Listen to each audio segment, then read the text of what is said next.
1 cent. The words landed flat across a hog lot gone dead quiet, and Wendell Calthan felt the number hit him somewhere under the ribs before his mind caught up to what it meant.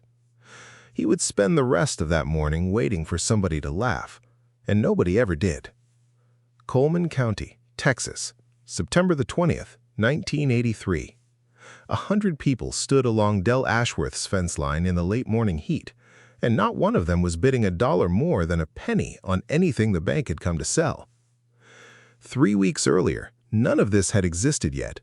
3 weeks earlier, Del Ashworth was just a man standing alone in his own hog lot at 6 in the morning, one hand on a rail he'd built with his father 20 years back, unable yet to walk up to the house and tell his wife the bank had set a date. He was 38 years old that September, and some mornings that summer he'd felt every one of those years twice over.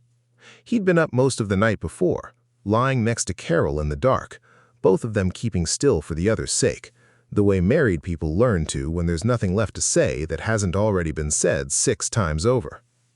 Somewhere past 2 in the morning, he'd given up on sleep altogether and gone out to sit at the kitchen table with a feed receipt and a pencil, running the same sums he'd run every night that month.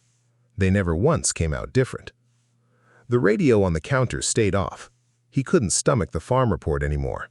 Some man in a studio somewhere reading grain futures in a voice too cheerful for the year Del was having.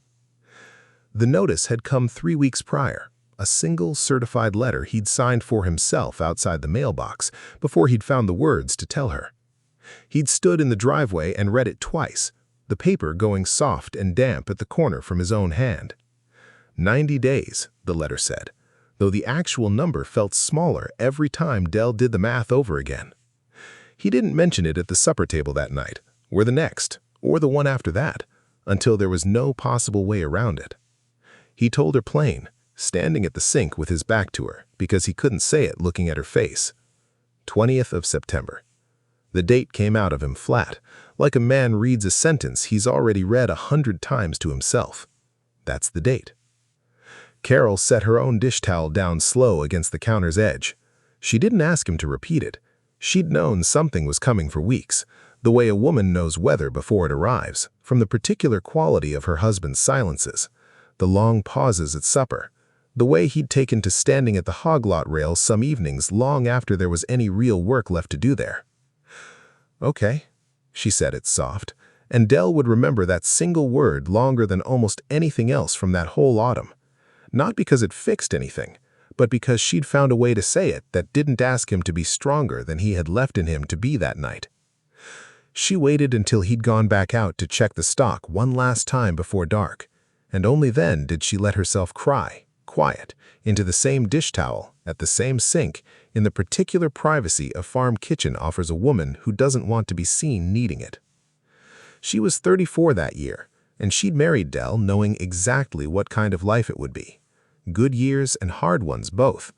But nothing in 11 years of marriage had prepared her for the specific shape of watching a man's whole inheritance come down to a single date on a piece of paper.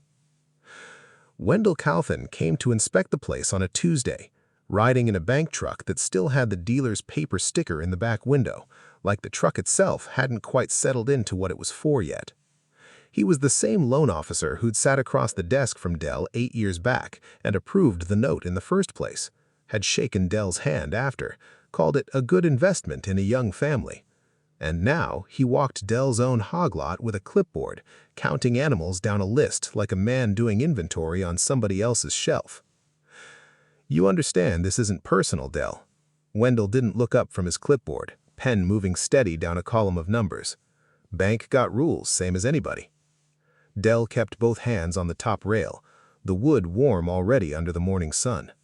"Never said it was personal." "Sales set on the 20th. Wendell finished his count, tucked the pen behind one ear. "The county paper will carry the notice by Thursday." He looked up then, and something in his face wasn't kind exactly. Del would turn that thought over 100 times in the weeks that followed, trying to name what it actually was. Certain, maybe. A man who had already decided how a thing was going to go and had stopped letting himself feel much about it either way. Del watched the truck back out of the drive, watched the dust settle behind it, and stood at that rail a long time after it was gone, the smell of hog feed and diesel thick in the still morning air. One hand still resting on wood his own father had planed smooth 20 years back when this all still felt like something that would simply keep going, the way most young men assume things will keep going until the year they learn otherwise. If you've ever watched someone you love carry a weight like that alone, before help arrived from a direction they never saw coming, I'd genuinely love to hear about it in the comments. Hit the like button if a story like this one is the kind that stays with you. Follow FarmLore if you'd like more stories like this finding their way to you, and tell me where you're watching from too. I read every one, and I like knowing how far these stories travel. Now, let's get back to the story. Word moved through Coleman County the way it always moved. Not fast, exactly. Thorough. One phone call becoming 3. 3 becoming a dozen by the end of a single evening. The way water finds every low place in a field without anybody having to dig the channel for it. Ross Pemberton heard it first from his own wife, Dolores, who'd heard it from the woman who ran the register at the feed store, who'd heard it straight from Carol Ashworth herself, standing at that same kitchen sink with the dish towel pressed hard against her own eyes, saying more to a stranger behind a counter than she'd yet managed to say to her own husband. Ross had known Del Ashworth since they were 9 years old, riding the same rattling bus route past the Kessler place every morning, trading half a peanut butter sandwich for half a bologna one, because neither of their mothers ever packed the same thing twice in a row. He'd stood up at Del and Carol's wedding, nervous in a rented suit 2 sizes too big through the shoulders. He'd held Del's oldest boy the day he was born, awkward and too careful with the weight of him, the way young men are with babies that aren't their own yet. And 3 years back, Ross had stood at the back of a crowd of exactly nobody, watching his own first cousin lose a farm the same size and shape as Del's.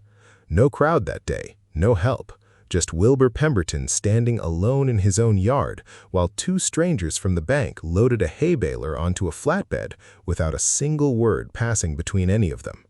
Ross had heard about that sale secondhand, 3 days after it happened, by which time there was nothing left to do but drive out and help his cousin haul the last of his own furniture to a rented house 2 counties over.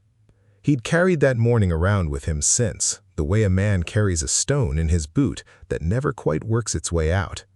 He still thought about it some nights, the particular shame of having been 3 days too slow to matter, of having found out about his own cousin's ruin the way a stranger might, through gossip passed hand to hand instead of a phone call made in time. That night, sitting at his own kitchen table with Dolores across from him, Ross made the first call before he'd fully decided to.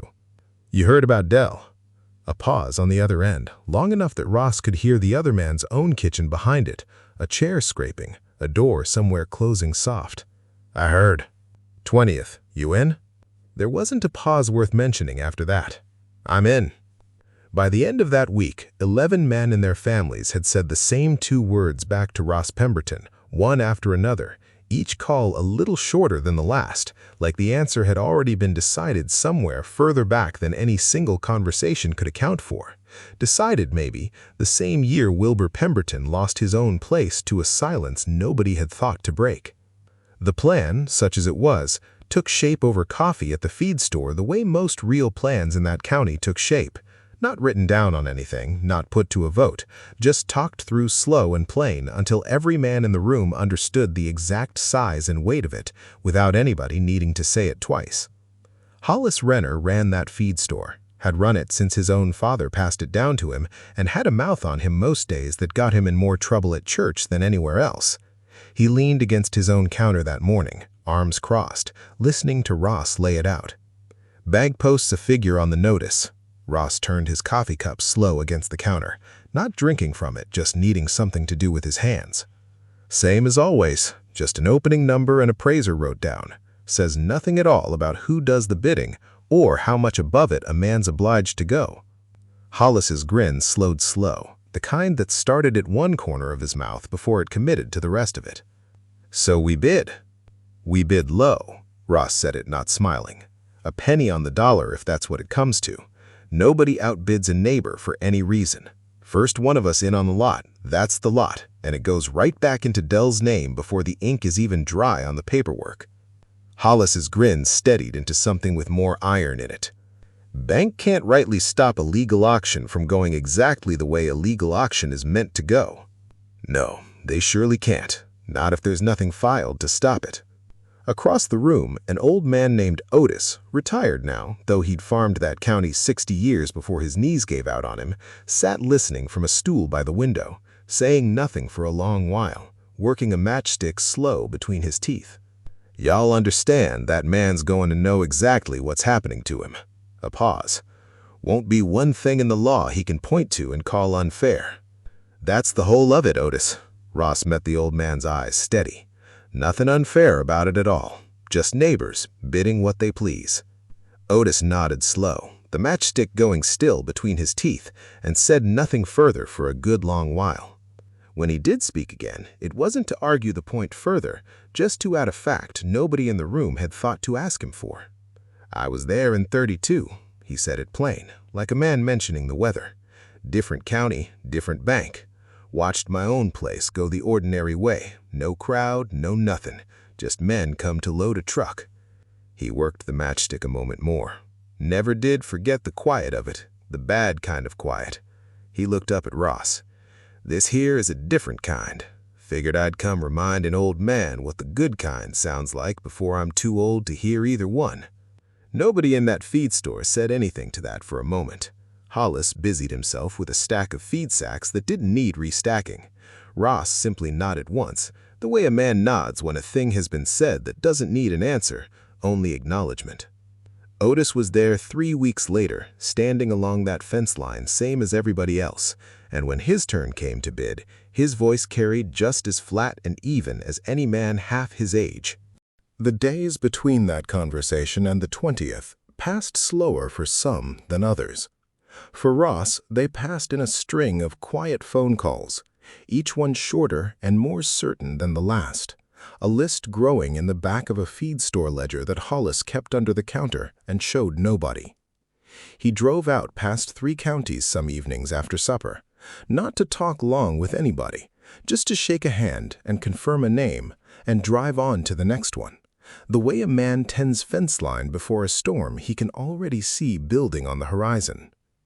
For Carol Ashworth, the days passed in a different kind of waiting altogether.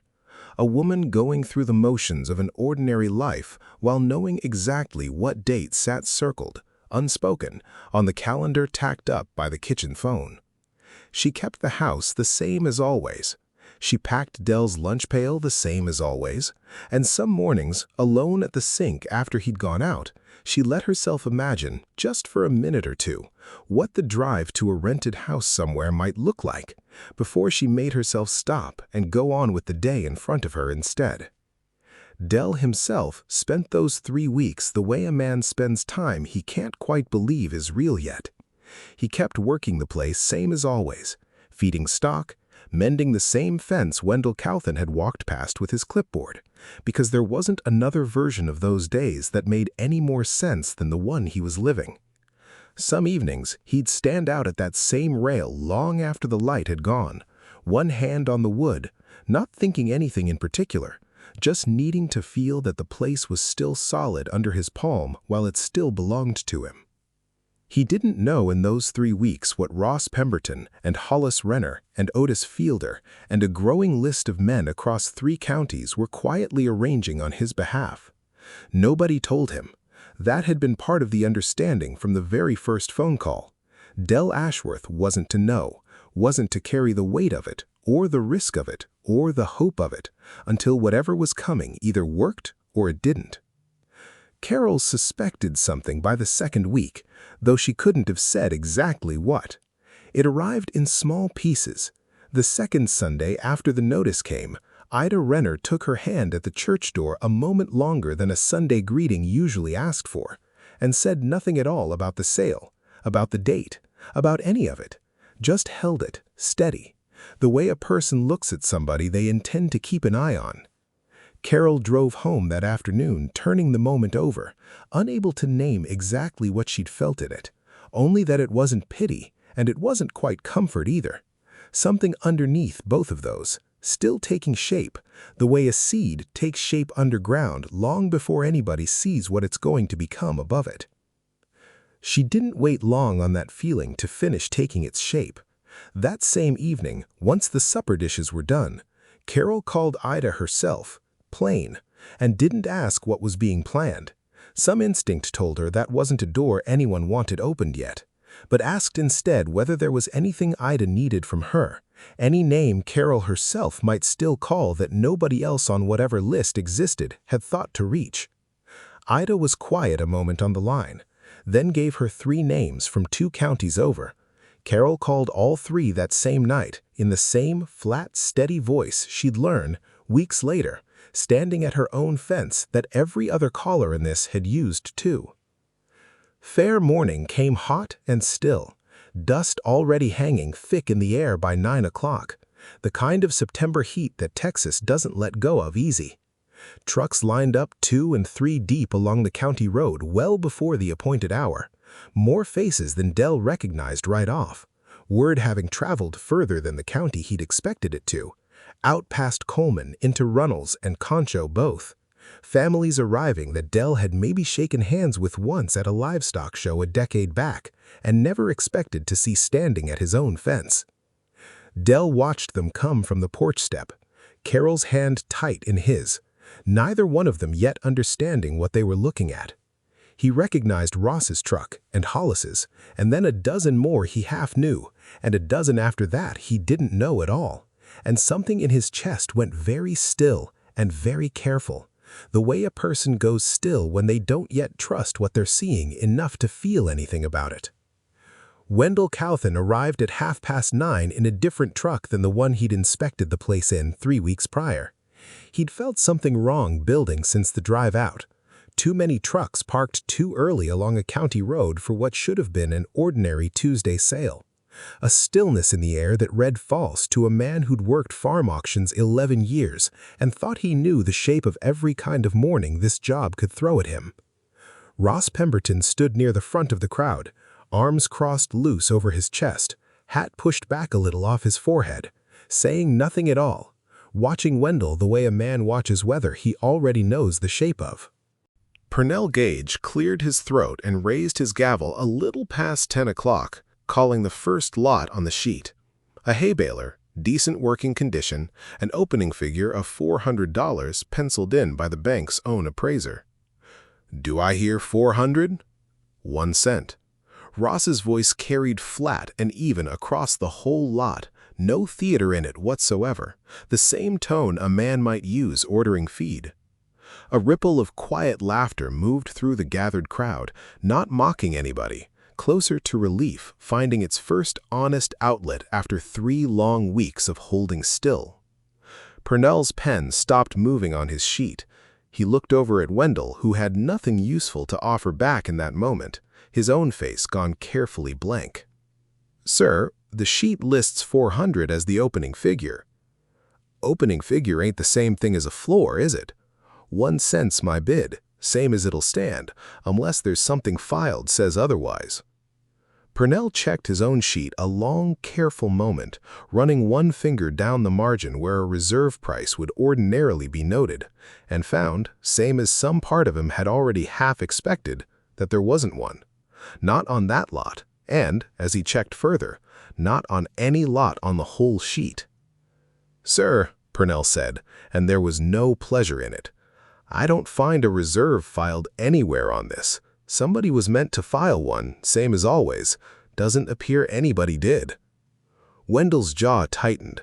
"That's an oversight. It has to be." "Might well be." Purnell didn't look particularly sorry about it.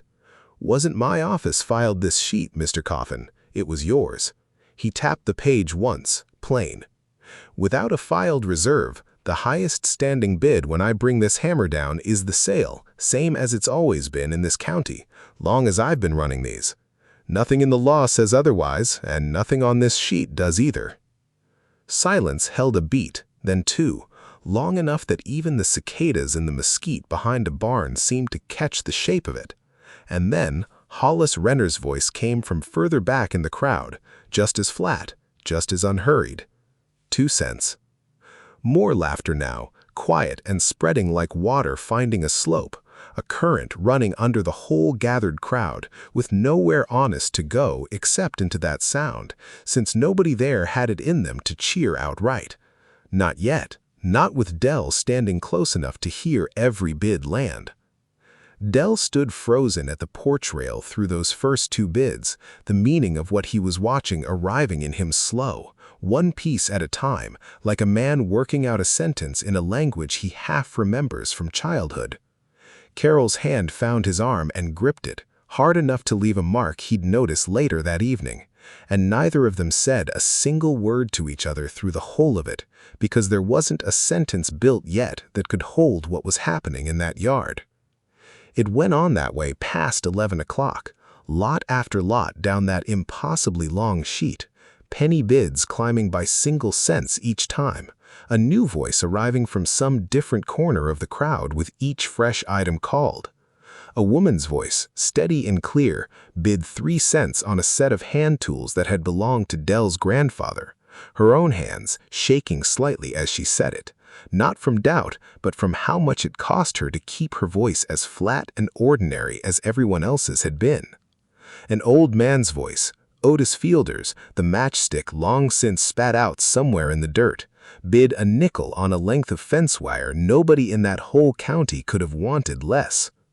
Wendell tried twice more to object on procedural grounds, both times to Purnell Gage directly, and both times Purnell, a man who'd run legal sales in that county for 22 years and understood exactly what he was watching unfold in front of him, pointed out, calm and entirely correct, that the bank's own paperwork had simply never set a floor for this particular sale, and that the auction would therefore proceed precisely the way any properly conducted auction without a filed reserve was obligated to proceed.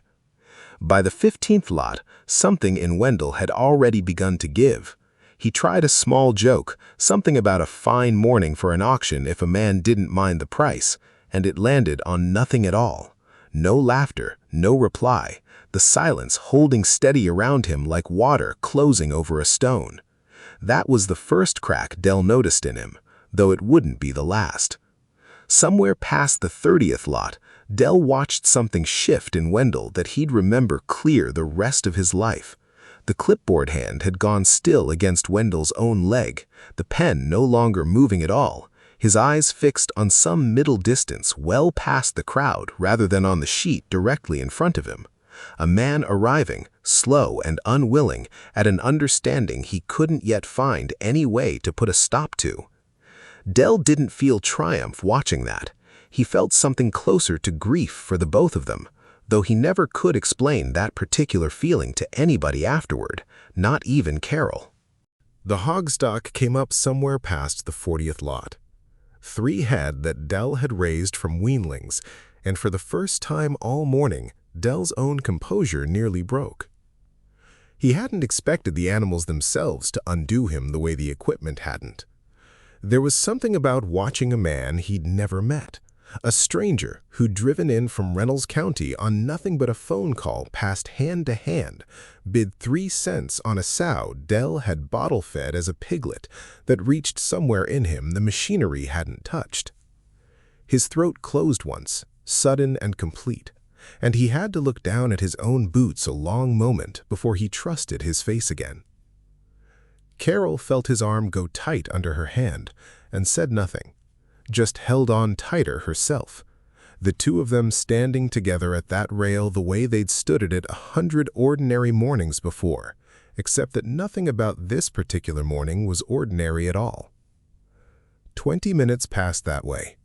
Once, a man near the back, nobody Dell recognized, maybe from as far as 2 counties over, tried a small joke about the sow's good manners, and it drew the same quiet laughter as everything else, the discipline of a crowd that had agreed on something beforehand and bent every part of it. At 20 past 11, Purnell Gage called the last lot on the sheet, the corn sheller that had belonged to Dell's father before him, rust worked deep into its iron joints from 40 summers of Texas weather. A silence settled over the crowd different from any that had come before it. The kind of hush that arrives when everybody in a place understands, without being told, that something particular is about to happen. Purnell didn't call for the opening bid right away. He let the silence hold a moment longer than strictly necessary, the way a man lets a room settle before he says the thing that matters most in it. 1 cent, Otis Fielder's voice, and this time it carried something none of his earlier bids had carried. Not more volume, but more weight, like a man setting down something heavy and precious in the same motion. Dell felt every eye in that whole crowd shift toward him without a single head turning his direction outright. The particular attention of 100 people who all understood, at the same moment, exactly which item on that sheet had never really been about money at all. Nobody bid against Otis. Nobody needed to. Purnell Gage brought his gavel down soft, no theater in the gesture at all, and read out the final number from his sheet in a voice gone quiet to match the crowd's own. By noon, every last item on Dell's lot sheet had sold. Total proceeds, $6.80. Every single lot bought by a different neighbor's name, no 2 lots claimed by the same household, as though the whole crowd had worked that arithmetic out beforehand, without a single word passing between them about how the credit ought to be spread. Wendell stood by his folding table with a stack of paperwork that no longer meant one single thing it meant 3 hours prior, and said nothing at all. He didn't look at Dell. He didn't look at anybody in particular. He simply stood there in the settling dust, a man holding numbers that stopped adding up to anything real. They loaded it all back onto trucks that same afternoon, unhurried, the way men load something when they've got nowhere urgent left to be with it. The hay baler first, then the hand tools. 3 head of hog stock walked calm up a ramp by hands that clearly knew hogs, and last of all the corn sheller, carried between 2 men with the particular care of something being returned rather than simply moved. Ross Pemberton found Dell standing near the now empty hog lot, watching the trucks line back up along his own fence, and stopped a few respectful feet off rather than walking straight up to him, the way a man approaches somebody he isn't entirely sure has words left in him yet. "Figure it's still yours." Ross didn't quite meet his eye saying it, looking instead at some point just past Dell's shoulder. "Same as it always was. Ain't nothing changed hands here today that was ever really going to change." Dell's jaw worked once before he trusted his own voice enough to answer. "Y'all didn't have to do that." No. Wasn't a debt to begin with. Neither of them said anything further. There wasn't more that needed saying between them, and both seemed to understand that at the exact same moment, the way old friends sometimes do without either one having to check. Hollis Renner came by last, the corn sheller riding careful in the bed of his own truck, and set it down gentle in Dell's yard like it was something that could still be broken by rough handling, though it had already outlasted 40 years of worse treatment than anything Hollis could have managed. "Your daddy ever teach you to work this thing proper?" "Some." Dell ran one hand along the crank, worn smooth and dark by hands long since gone from this world. "Not enough. He always meant to finish showing me. Never quite got around to it before he passed." "Well," Hollis wiped his palms slow against his own jeans, looking down at the old machine like he was seeing something Dell couldn't quite see yet himself. "Guess you got time now to learn it proper. Ain't going nowhere. Neither's it." Carol stood a little apart through all of it, watching her husband's face, and for the first time in 3 weeks she saw something in it besides the weight he'd been carrying. Not relief exactly, not yet, but the first thin edge of something that might grow into it given time. Dell Ashworth kept the farm 4 more years past that September, working it the exact way his father had worked it, the way his father's father had before that. The rhythm of the place passed down through hands rather than through anything a man could write in a ledger. He never did explain to anyone much outside the county how $6.80 had managed to buy back a whole life's worth of building in a single September morning. He never paid any of it back the way a debt gets paid either, because there simply wasn't a number that fit what had happened in that lot that day. No sum a man could write on a check that would balance against what 100 people standing quiet along a fence line had actually given him. What he paid back instead was a different kind of currency altogether. 3 years on, when Hollis Renner's own feed store nearly went under in a hard year, cattle prices down, a bad drought pressing on every account in the county at once, Del Ashworth was standing at Ross Pemberton's elbow before anybody else in Coleman County had even finished hearing the news secondhand, the same way Ross had once stood at his. And when Otis Fielder passed on, 6 years after that, it was Del who drove 3 counties over to sit with the old man's family the first night, the way somebody might have wished a body had come sooner for his own uncle back in '32. Not every family in that county got the same mourning Del got. He knew that plain, and in all the years after, he never once let himself pretend otherwise, not even to Carol, not even late at night when the two of them sat up remembering it. A farm 2 roads over went under the ordinary way that same autumn. No crowd gathered, no pennies bid, just a family standing alone in their own yard while strangers loaded a truck without a single neighbor present to see it happen. Nobody in that case had heard in time. Del thought of that family sometimes driving past their empty house on the way into town, and he never found a way to make peace with the plain difference between his own mourning and theirs that didn't feel at least a little like luck dressed up as something it wasn't. The corn sheller stayed in Del's barn the rest of his working life. He learned to run it proper eventually, the way Hollis had promised he would, teaching his own son on it years later the same patient way his own father might have had there been time left for it. When Del's boy took the place over 2 full decades on, the old sheller was still sitting right there in the same corner of the barn, still cranking slow and stiff exactly the way it always had, no brass plate ever fixed to its side, no inscription anywhere on it. Because some things a family simply understands, passed hand to hand, without anybody ever needing the words for it nailed down anywhere permanent. This is FarmLore. We find these stories so you don't have to go looking for them yourself. Somewhere past whatever gravel road happens to be nearest you tonight, there's an auction sheet sitting in a drawer with somebody's whole life reduced down to a column of appraiser's numbers. Some counties still remember how to read straight past what's written down on it.